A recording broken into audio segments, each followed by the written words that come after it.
연일 무더위가 이어지고 있습니다. 어떤 권사님께서는 집에서 에어컨을 안 켜고 살았는데 요즘 너무 더워서 에어컨은 없이는 못 산다고 그런 말씀을 하시더라고요. 무더위로 인해 불편함을 겪고 불쾌지수는 높아지고 조금은 짜증이 날 수 있는 이때에 우리 옆 사람과 이렇게 인사하겠습니다. 더운 날은 주님 생각하는 날입니다. 여러분 더울수록 주님 생각하시기 바랍니다. 오늘은 갈라디아서 1장 11절에서 24절의 본문으로 복음, 하나님의 계시라는 제목의 말씀을 함께 나누겠습니다. 여러분, 복음이 무엇입니까? 누가 여러분에게 복음이 무엇이냐고 묻는다면 여러분 어떻게 답하시겠습니까? 가장 간단하게는요, 복음은 예수 그리스도이다, 이렇게 설명할 수 있습니다. 여러분, 오늘 이후로 누가 여러분께 복음이 무엇이냐고 묻는다면 이제는 여유로운 웃음 가운데 당당하게 복음은 예수 그리스도야 라고 이렇게 설명하시면 됩니다. 그런데 간혹 조금 더 좀 설명을 해달라는 분이 있을 수 있습니다. 그런 분들께는 이렇게 설명하시면 됩니다. 복음이 담고 있는 내용에 관한 설명인데요, 세 가지를 기억하시면 됩니다. 첫 번째는 예수가 누구인가, 두 번째는 예수가 하신 일이 무엇인가, 세 번째는 예수가 하신 일이 나와 무슨 관계가 있는가. 이 세 가지 질문을 기억하시면 됩니다. 이 세 가지 질문을 이렇게 요약할 수 있는데요, 예수님의 인격, 예수가 누구인가, 예수님의 사역, 예수가 하신 일이 무엇인가, 예수님으로 인한 결과, 예수가 하신 일이 나와 무슨 관계가 있는가, 이렇게 설명할 수 있습니다. 예수님으로 인한 결과는 이제 예수님으로 인해 그를 믿는 자의 삶에 적용된 구원이라는 결과를 의미하는 것인데요, 여러분 세 가지를 보면 예수님의 사역, 예수님의 인격, 예수님으로 인한 결과, 이 글자가 주는 뉘앙스만으로도 우리는 복음의 핵심을 생각해 보게 되는데요, 복음의 핵심은 여러분 오늘부터 이제 기억해야 합니다. 복음의 핵심은 예수 그리스도 그분입니다. 복음의 핵심은 예수 그리스도 그분입니다. 예수 그리스도가 우리의 삶에 은혜로 주시는 어떤 것, 특별히 물질, 성공, 자녀의 잘됨, 인생의 역전 등과 같은 이 현세에서 누리게 되는 그 많은 복들, 물론 여러분 이 모든 것을 주님이 주시는 게 옳습니다. 하지만 여러분, 그것은 우리가 복음을 이해할 때에 우리의 삶에 절대적으로 필요한 그 복음, 그 좋은 소식의 핵심이 아닙니다. 여러분, 이 모든 것들은, 제가 언급한 이 모든 것들은 복음의 아류에 불과합니다. 우리가 복음을 이해할 때에 주목해야 할 대상이 아니라는 것이죠. 그런데 우리가 계속 이와 같은 것들에 주목하고 관심을 갖다 보니 이제 복음을 잘못 이해하고 왜곡하게 되는 것입니다. 그래서 어떤 현상이 이제 신자의 삶에 일어나는가 하면요, 예수를 믿으면 복 받는다, 예수를 믿으면 인생 역전이 일어난다, 예수를 믿으면 가정이 형통하고 자녀가 다 잘 된다, 예수를 믿으면 우리의 삶에 좋은 일이 일어난다와 같은 그런 말들로 이제 우리의 삶을, 신자의 삶을 이해하게 되는 것이죠. 여러분, 그것은 하나님이 우리에게 복음을 주신 1차적 이유도 목적도 아닙니다. 하나님은 결코 우리에게 예수 그리스도를 이용하여 우리의 삶에 어떤 변화와 기적과 특별한 은혜를 경험하라고 말씀하신 적이 없습니다. 오히려 하나님이 우리에게 요구하시며 기대하시는 것은 예수 그리스도로 인해 이 땅에서 받아 누리는 무엇이 아니라 복음이신 예수 그리스도 그분과의 만남이요, 그분과의 삶에서의 깊은 교제요, 그분 자체를 우리가 신앙생활을 이어갈수록 더욱 알아가는 것입니다. 우리는 예수 그리스도를 통하여 우리의 바람과 우리의 뜻을 이루고자 하는 예수를 향한 목적, 지향적 접근, 그와 같은 경향성으로부터 벗어나야 합니다. 여러분, 우리는 예수 그리스도 그분께 집중해야 합니다. 예수 그리스도로 인해 우리의 삶에 받아 누리는 것이 복음이 아니라 예수 그리스도 그분이 우리에게 복음이죠. 예수 그리스도 그분이 우리에게 그 어떤 것보다 가장 좋은 소식이요, 가장 기쁜 소식입니다. 그러면 그와 같은 복음, 즉 예수의 복음이 주어지는 방법은 무엇인가? 함께 12절 읽겠습니다. 시작. 이는 내가 사람에게서 받은 것도 아니요 배운 것도 아니요 오직 예수 그리스도의 계시로 말미암은 것이라. 본절에서 바울은 복음이 주어지는 방법으로 이제 두 가지를 부정합니다. 사람에게서 받지도 않았고 사람에게서 배우지도 않았다는 것이죠. 여러분, 복음은 사람이 어떻게 할 수 있는 대상이 아니라는 것입니다. 11절에서도 동일하게 설명합니다. 형제들아, 내가 너희에게 알게 하노니 내가 전한 복음은 사람의 뜻을 따라 된 것이 아니니라. 지금 바울이 반복적으로 복음은 사람의 일이 아님을 명명백백하게 밝히는 이유가 있습니다. 당시 갈라디아 교회 안에 예수의 복음이 아닌 다른 복음을 전했던 유대주의자들은 오히려 바울이 전한 복음이 가짜임을 주장했습니다. 그들은 바울이 사도들에게 속성으로 복음을 배워서 가르치는 것이라고 바울의 복음을 폄하했고, 더 나아가 바울은 예수님에 의해 세워진 진짜 사도들과는 달리 사도들에 의해 세워진 이류 사도요, 가짜 사도라고 말하며 바울의 사도직을 부정했습니다. 바울은 지금 그가 전한 복음과 그의 사도직에 대한 그 유대주의자들의 이의제기라는 그 시급한 위기를 해결해야만 하는 상황 가운데에 처해 있는 것이죠. 이런 상황 중에 바울의 대처 방법은 매우 간단합니다. 그가 받은 복음의 기원을 설명하는 것이죠. 12절 하반절입니다. 오직 예수 그리스도의 계시로 말미암은 것이라. 이 구절을 세번역 성경에서는 이렇게 번역합니다. 예수 그리스도의 나타나심으로 받은 것입니다. 이것이 복음을 받은 방법이라는 것이죠. 바울은 이 한 구절로 지금 자신을 향하는 그 두 가지 이의 제기를 단번에 해결하는데요. 예수님이 다른 사도들에게 하신 것과 같이 자신에게도 동일하게 직접 나타나셔서, 즉 자신을 만나 주셔서 자신이 사도로 세워졌음을 말하므로 자신의 그 사도직의 정당성을 확인하고, 예수님이 자신에게 나타나신 그때에 예수님으로부터 직접 바울은 복음을 받았다고 말하므로 자신의 복음의 기원이 사람이 아님을 논증하는 것입니다. 사도행전 9장 3절 이하에 보면 그 상황을 좀 더 자세히 확인할 수 있습니다. 기회가 되면 한번 보시고요. 그것보다 더 중요한 것은, 여러분, 예수 믿기 전 바울은 어떤 사람이었습니까? 예수 믿기 전, 회심하기 전 바울. 13절 14절입니다. 갈라디아서 1장 13절 14절 우리 함께 읽겠습니다. 시작.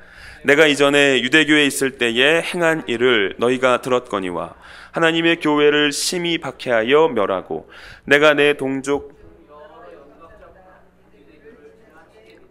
내 조상의 전통에 대하여 더욱 열심히 썼으나. 아멘. 바울은 갈라디아 지역에 소문이 날 정도로 하나님의 교회를, 수많은 그리스도인들을 박해하는 일에 앞장섰던 사람입니다. 특별히 13절에 멸하다는 이 헬라어 동사가 요세푸스에 보면 마을과 도시를 다 태운다는 의미로 쓰였습니다. 바울은 그리스도인들의 씨를 말리고 그리스도인이라는 말만 들어도 무조건 예외 없이 다 짓밟아 버리기 위한 일에 최적화된 안티 크리스찬 스페셜 넘버 원이었던 것이죠. 그뿐만이 아닙니다. 14절에 보면요, 바울은 자신과 비슷한 또래의 친구들이나 동료들보다, 연갑자의 의미인데요, 유대교를 더 잘 믿었기에 유대교를 위한 그의 열심과 열정이 대단했다고 자신을 소개합니다. 바울은 유대교 안에서 엘리트 코스를 밟고 있는 미래가 촉망되는 완벽한 유대교 신자였다는 것이죠. 완벽한 유대교 신자요, 촉망받는 유대교의 미래요, 게다가 그리스도인이라면 자다가도 일어나서 박해하고 멸할 수 있는 그리스도인으로의 변화는 1%도 기대할 수 없는 유대교 특전사 바울. 그런데 여러분, 그가 예수님을 만났더니 변합니다. 그리스도인이 된 것이죠. 지금까지 그가 믿고 있던 유대교의 모든 지식, 경험, 전통, 그의 가치관과 소신까지도 단번에 다 버리고 오직 복음이신 예수 그리스도를 붙잡더라는 말입니다. 여러분, 복음이 변화시키지 못할 사람은 없습니다. 아무리 자존심이 강해도 이 사람은 정말 죽을 때까지 교회 문턱조차 안 넘을 것처럼 보여도 교회와 교인들에 대한 실망과 상처로 그의 인생에 영원히 교회는 없을 것처럼 보여도 여러분, 복음을 경험하면 그의 인생에도 변화가 시작됩니다. 사람을 바꾸는 것은 여러분, 사람의 말이 아닙니다. 뛰어난 언변과 논리와 설득력으로 사람을 바꾸는 것이 아니라는 말이죠. 사람의 변화는 시작점부터 종착점까지 오직 복음이신 예수 그리스도로 인해 가능합니다. 여러분 중에 혹시 전도 대상자를 위해 기도하고 계신 분이 있으시다면 여러분, 힘들고 조금은 지치시더라도 기도를 포기하지 마시기를 부탁드립니다. 여러분, 구원은 복음이신 주님께 속해 있고 주님은 오늘도 곳곳에서 그의 구원 사역을 이루고 계시기 때문입니다. 바울까지도 절대로 변할 것 같지 않았던, 바울까지도 변화시킨 복음의 능력이 주의 때에 주의 방법으로 우리의 전도 대상자들의 마음에, 그의 인생에 분명히 임할 것입니다. 여러분과 함께 특별히 생각해 보고 싶은 것은, 바울은 복음을 만남과 동시에 그가 가지고 있었던 그 유대교에 관한 그 모든 것을 철저하게 버렸습니다. 더 이상 유대교의 전통과 경험과 이해들이 그의 삶에 영향을 미치지 않았다는 것이죠. 여러분, 혹시 이런 얘기 들어보셨습니까? 아마 많이 들어보셨을 텐데요. 결혼은 9수에 하면 안 된다. 빨간색으로 이름을 쓰면 죽는다. 문지방을 밟으면 복이 달아난다. 이사는 손 없는 날에 해야 한다. 식탁에서 다리 떨면 그럼 어떻게 되죠? 네, 복 나간다. 다 알고 계시네요. 돼지 꿈꾸면 혹시 아십니까? 행운이 찾아온다. 뭐 복이 들어온다, 이런 의미겠죠. 닭날개를 먹으면 바람이 나죠? 여러분, 닭날개를 먹어서 진짜 바람이 나는 게 맞다면 제가 지금까지 살면서 먹은 닭날개의 양을 생각해 볼 때에 저는 수십 번 바람이 났어야 돼요. 그런데 아직까지 바람이 안 났다는 말이죠. 여러분, 제가 인터넷에서 이와 같은 미신을 찾아봤는데요. 너무 많아서 다 못 썼습니다. 너무 많아요. 제가 추린 겁니다. 추린 거. 너무 많아서. 만약에 제가 그 미신 리스트만 쭉 썼으면 오늘 설교 그것만으로도 끝납니다. 너무 많아서. 그런데 문제는 여러분, 그리스도인들 가운데 여전히 이와 같은 미신을 믿고 행동하는 사람이 있다는 거예요. 여러분, 우리가 들었고 알고 있는 모든 미신은 다 가짜입니다. 여러분, 가짜예요. 사람들이 만들어 놓은 그와 같은 말장난에 여러분 속으시면 안 됩니다. 더불어 13절, 14절에서 바울은 한글 성경에 보면 2번이 언급되지만 원문에 보면 무려 4번에 걸쳐서 내가 이렇게 자신이 주도적인 삶을 살았음을 밝힙니다. 바울은요, 자신이 옳다 여기는 바에 따라 자신의 소신과 판단과 기준에 따라 그렇게 살았다는 것이죠. 그런데 복음이신 예수님과의 만남 이후로 바울은 자신의 인생의 주도권이 하나님께 있었음을 깨닫습니다. 그래서 14절에 보면 은혜로 나를 부르신 하나님, 복음을 내 안에 나타내시기를 기뻐하신 하나님, 바로 그 하나님께서 바울의 인생의 주도권을 쥐고 계셨던 것이죠. 따라서 예수를 믿는 모든 성도는 그 인생의 주도권을 여러분, 우리 자신이 쥐는 것이 아닙니다. 여러분, 지금까지 주셨던 여러분의 인생의 주도권을 이제는 하나님께 내어드리십시오. 내가 원하는 대로 그렇게 나를 주인 삼으며 사는 삶이 여러분, 우리에게 편할 수 있습니다. 오랜 시간 그렇게 살아왔고 우리는 이미 그와 같은 삶의 방식에 익숙하기 때문이죠. 하지만 성경은 그렇게 말하지 않음을 여러분 확인하며 이제는 우리의 인생의 주어를 내가 아니라 하나님으로 삼으시기를 바랍니다. 바울이 그리스도를 만남과 동시에 과거 자신의 삶의 올무가 되었던 그 유대교의 모든 것을 단번에 버림과 같이 복음이신 예수 그리스도를 이미 만난 우리도 사람들이 만들어 놓은 모든 이단과 미신의 갖가지 사상으로부터 벗어나고 인생의 주도권을 하나님께 기꺼이 내어드리는 그와 같은 결단과 은혜가 우리에게 있기를, 우리의 삶에 있기를 바랍니다. 그리고 교회 역사 안에서 이제 반복되는 논쟁거리 가운데 하나인 하나님의 예정, 즉 예정론에 관한 언급이 이어지는데요. 15절 우리 함께 읽겠습니다. 시작.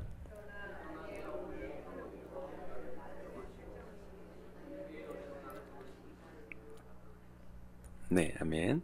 많은 그리스도인들이 예정론을 마치 하나님이 다 정하셨으니 사람은 이제 이러지도 저러지도 못하고 정해진 운명에 따라 살 수밖에 없는 것으로 생각합니다. 그래서 이제 예정론만 생각하면 마음이 불편해지죠. 그러나 여러분, 예정론은 결코 그런 것이 아닙니다. 본절에서 바울이 말하고자 하는 예정론은 자신은 복음이신 그리스도를 알지도 못했고 만나기 위해 전혀 준비가 안 된 자였음에도 불구하고 그리스도와의 만남을 경험했다는 겁니다. 그리고 어떻게 그리스도와 만나게 되었는지를 곰곰이 따져봤더니 그것이 자신이 태어나기 전에 그 모태로부터 하나님이 자신을 예정했다.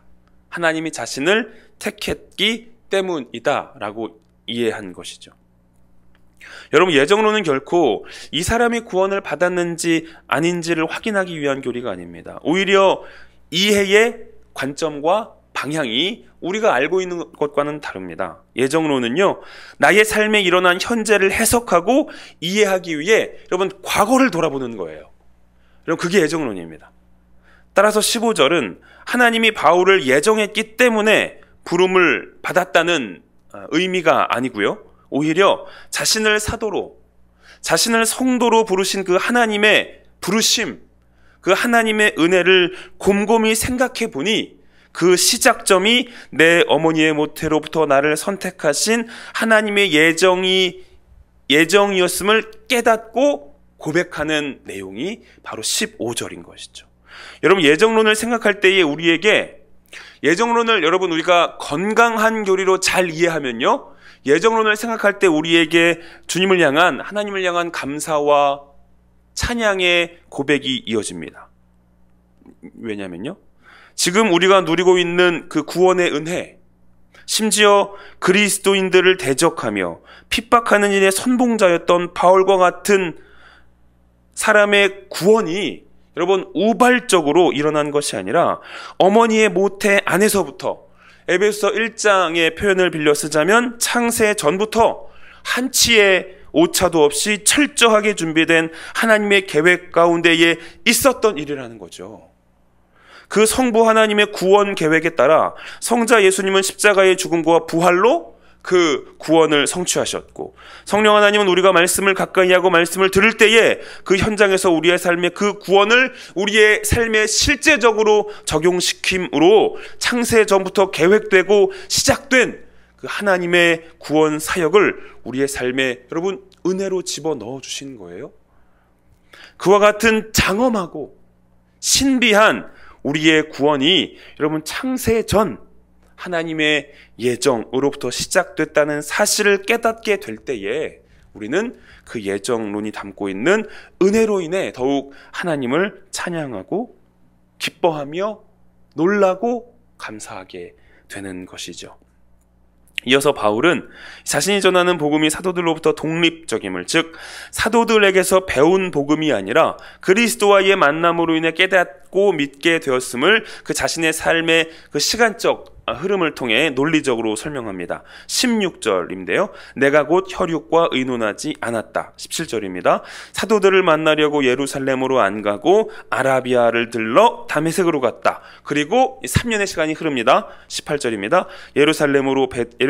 예루살렘에서 베드로와 15일을 보냈다. 19절 야고보 외에 다른 사도를 만나지 않았다. 21절 수리아와 길리기아 지방으로 갔다. 지금 이 시간적 흐름에 따라 바울이 자신의 지금 삶의 경험들을, 그 흔적들을 나열했는데요. 바울이 지금 말하고자 하는 것은 이것입니다. 자신이 예수님을 만난 이후로 사도들을 안 만났다는 거예요. 그리고 3년의 시간이 흐른 후에, 아마도 이 3년은 바울이 다메섹 도상에서 예수님을 만난 후 3년이 지났다는 의미일 텐데요. 그 후 예루살렘으로 그제서야 올라갑니다. 그제서야 예루살렘으로 올라가서 베드로와 여러분 며칠을 만나죠? 15일 만나요. 15일. 야고보도 잠시 만나고, 이후 수리아와 길리기아로 다시 바울은 갑니다. 이와 같은 이 시간의 흐름을 볼 때에 바울은 지금 이것을 말하고 싶은 겁니다. 사도를 통해 복음을 배울 수 없었다는 거예요. 그런 기회를 가질 수 없었다는 거죠. 여러분, 베드로와 만난 15일 동안 바울이 복음을 배울 수 있었을까? 여러분 어떻게 생각하십니까? 이건 신학을 공부해보면 여러분 쉽게 이해할 수 있어요. 신학대학원 3년을 다녀도요, 복음에 대해 정확하고 명확하게 설명하고 말하게 되는 것이 여러분 쉽지 않아요. 이거 여러분 신학교 다녀보면 다 알아요. 만약에 저한테는 묻지 마세요. 여러분 주변에 있는 어떤 교육자에게 복음이 뭐예요? 물어보세요. 꼭. 저기 뒤에 변 목사님 계신데 예배 마치면 우리 변 목사님에게 물어보세요. 쉽게, 그리고 명확하고 정확하게 간단명료하게 복음의 내용을 설명해 내기가 여러분 쉽지 않습니다. 그래서 여러분 지금 누군가 여러분에게 복음이 무엇입니까? 라고 물으시면 속 시원한 답이 안 나오잖아요. 여러분 어쩌면 여러분 가운데 신앙생활을 엄청 오래, 30년, 특별히 모태 출신으로 막 40년, 50년, 60년, 70년 가까이 신앙생활 한 분이 계실 텐데, 여러분 그간 여러분이 들은 설교 양을 생각해 보세요. 그간 여러분이 받은 훈련, 양육, 교육, 나는 여러분 그 모든 신앙생활을 통해 알게 된 내용들 여러분 생각해 보세요. 그럼에도 불구하고 복음을 여러분 간단 명료하게 설명해 내는 것이 쉽지가 않아요. 근데 여러분 바울이 신앙생활한 지 이제 갓 3년 된 바울이 베드로를 만난 지 15일 안에 그 복음이 담고 있는 그 놀라운 그 깨달음을 배웠다? 쉽지 않습니다, 여러분. 쉽지 않아요. 불가능한 것이죠. 그래서 15일이라는 이 숫자를 지금 갈라디아서 저자가 바울이 명시적으로 기록하는 이유가 있는 거예요. 15일로는 안 된다는 것을, 그 짧은 기간으로는 복음을 배울 수 없음을 명확하게 드러내기 위해 지금 15일 딱 이렇게 명시적으로 기록하는 것이죠. 그래서 바울은 지금 나는 사도에게서 복음을 배울 기회도 시간도 없었고, 더불어 자신은 복음을 전하기 위해 아라비아로, 다메섹으로, 수리아로, 길리기아로 다녔기 때문에 그 누구의, 그 무엇의 도움으로 나의 복음을 정립할 수 없었음을 지금 여러 절에 걸쳐서 분명히 밝히는 것입니다. 그러면 어떻게 바울이 복음을, 제가 바울과 복음을 합쳤어요. 바울이 복음을 배울 수 있었는가? 12절인 거죠. 오직 예수 그리스도의 계시, 이것이 답이라는 것입니다. 여러분 한번 생각해 보겠습니다. 바울은 유대교의 엘리트 코스를 밟고 있는 미래가 기대되는 사람입니다. 심지어 그리스도인들을 핍박하는 일에 최선두에 서 있는 여러분 강성 유대교 신자예요. 그런 그가 여러분 쉽게 마음을 바꾸겠습니까? 자신이 믿고 있는 그 유대교에 대한 확신을 여러분 그가 쉽게 포기할 수 있을까요? 그리스도인들을 쫓아다니며 필사적으로 대적하는 바울 앞에서 사도의 가르침과 사도의 설득이 여러분 효과적일 수 있을까요? 여러분 우리의 삶을 보면 그것이 어렵다는 걸 알아요. 평생을 함께한 남편과 아내의 말조차도 여러분 잘 안 듣는 것이 사람입니다. 여러분 쉽지가 않죠. 쉽지가 않아요. 그래서 바울은 지금 마치 이렇게 반문하는 겁니다. 만일 나 같은 광적인 유대교 신자가 유대교를 버리고 진리가 아님을, 그러니까 자신이 진리가 아님을 확신하는 기독교로 개종을 했다면 그것이 어찌 사람의 가르침과 설득으로 될 수 있겠는가? 여러분 사람으로는 안 된다는 것이죠. 오직 예수 그리스도의 계시, 감추어졌던 것을 밝히 드러내시는 하늘로부터 주어지는 그 계시의 방법으로만 자신이 변할 수 있었다는 것을 지금 강조하는 것입니다. 이런 말씀을 정리하면요, 바울은 자신이 전하는 복음의 메시지가 사람으로 말미암은 것이 아니라 예수 그리스도로부터 온 것이라고 분명히 말합니다. 그렇다면 바울이 예수 그리스도로부터 받아 당시 갈라디아 교인들에게, 그리고 이 시대 저와 여러분에게 전하는 그 복음의 메시지는 여러분 지금 어디에 있을까요? 어디에 있죠?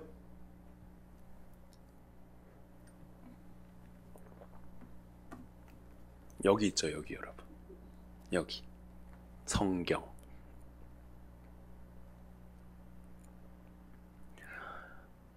그리스도의 생생한 육성이 글로 담겨 있는 성경. 우리를 위한 그리스도의 간절한 외침과 절규가 담겨 있는 성경. 여러분 제가 사역을 하면서 경험하게 되는 이제 안타까운 것 중에 하나는요,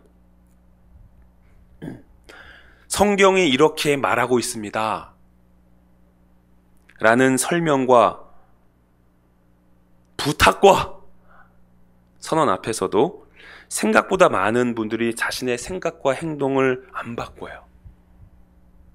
안 바꿉니다, 여러분. 앞에서는 네, 목사님 이렇게 하시고 등 돌리시면 꼭 그냥 본인이 해왔던 대로, 경험에 따라, 소신에 따라, 집사님, 성경은 이렇게 말합니다. 네, 목사님. 그리고 뒤에서는 그냥 늘. 여러분 어쩌면 그것이 지금 우리의 신앙의 현주소일 수 있습니다. 여러분 다른 사람이 그러는 게 아니에요. 여러분 우리의 삶의 민낯을 정말 면밀히 우리가 검토할 수 있는 능력만 있다면 여러분 우리의 신앙의 실제 모습을 볼 때에 우리는 아마 깜짝 놀랄 겁니다. 우리가 얼마나 지금 말씀을 믿고 있다 말하고, 말씀을 가까이 하고 있다 말하고, 심지어 매일의 삶의 자리에서 말씀을 읽고 있다 하면서도 얼마나 그 말씀을 내가 안 믿고 있는지, 얼마나 그 말씀에 순종을 하지 않고 있는지, 얼마나 내가 여전히 말씀을 믿고 있다 말하는 그 상황과 현실 중에도 내가 원하는 대로, 내가 해왔던 대로, 내가 살아왔던 대로 내 경험에 따라 살고 있는지 여러분 점검하셔야 합니다. 성경이 이렇게 말하고 있습니다 라는 여러분 선언 앞에, 선포 앞에 여러분 다시 한번 우리의 삶을 면밀히 검토하시고, 나는 정말 성경이 이렇게 말합니다 라는 말에 순종하고 있는지 다시 한번 우리 자신을 돌아봐야 할 필요가 있는 것이죠. 그리고 복음을 경험한 사람은요, 삶의 변화를 경험합니다. 여러분 복음을 경험한 사람은, 그리스도와의 만남이 있는 사람은, 그리스도의 말씀을 믿는 사람은 여러분 삶의 변화를 경험합니다. 마치 유대교의 광신자 바울이 기독교의 사도로 변한 것처럼 말이죠. 여러분 복음을 경험한 그리스도인의 변화는 여러분 우리의 전인에 영향을 미칩니다. 여러분, 전인에 영향을 미쳐요. 그래서 여러분, 복음을 경험한 사람을 보십시오. 여러분, 말투도 바뀌어요. 하다못해 행동도 바뀌고, 삶에 대한 이해도 바뀌고, 삶에 대한 목적도 바뀌고, 무엇이 나의 삶의 우선순위인지에 대한 분명한 이해를 가지고, 이제 예수 믿기 전 내가 정말 A라는 방향을 향하여 열심히 살았는데, 예수를 믿고 나니, 복음을 경험하고 나니, 이제 그게 아니었구나. B의 길로 가는 거죠. 여러분, 이런 삶의 실제적 변화가 예수를 경험하면, 복음을 경험하면 일어난다는 말입니다. 여러분, 바울의 사역의 능력이 넘쳤던 이유는요, 그의 삶에 하나님의 변화시키는 은혜가 분명하게 그의 삶을 통하여 다른 사람들이 봤을 때에도 드러났기 때문입니다. 유대교를 믿던 바울과 그리스도를 믿던 바울이 여러분 확연히 달랐다는 거예요. 우리의 삶의 모습이 복음의 그 고귀한 숭고한 명예를 떨어뜨리지 않도록 여러분 다시 한번 우리의 삶을 점검하며 하나님 앞에 사람 앞에 우리의 삶이 여러분 곧 복음의 삶이 되고 그리스도의 삶이 되고 그와 같은 우리의 삶이 여러분 전도지가 될 수 있도록 여러분 그렇게 살기 위해 오늘도 내일도 매일 우리에게 허락되는 그 삶의 현장에서 고군분투하는 우리들이 되기를 간절히 소망합니다. 24절입니다. 나로 말미암아 하나님께 영광을 돌리니라. 이미 복음이신 그리스도를 만났고 복음으로 새로워진 삶을 살고 있는 여러분,